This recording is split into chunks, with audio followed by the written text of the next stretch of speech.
Bu shirinlikni bittada zo'r o'xshab ketadi deb o'ylamagandim. Hammaga assalomu alaykum. Bugun sizlar bilan 15 daqiqada tayyorlanadigan judayam mazali pechenye tayyorlaymiz. Bir dona tuxumga 200 g shakar solib, yaxshilab aralashtirib olamiz.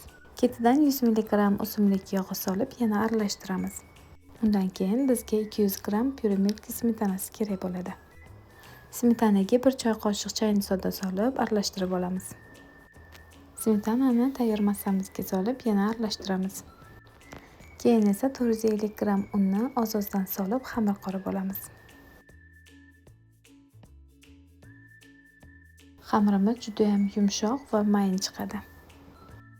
Xamirimizdan shunaqa qilib yumaloqchalar yasab olamiz. So'ngra bir dona tuxum sarig'ini surib olamiz va ustiga shakar sepib olamiz. Endi esa 180 gradusda 15 daqiqada pishirib olamiz. Tez pishib, tez tugaydigan pechenyemiz tayyor. Yoqimli ishtaha.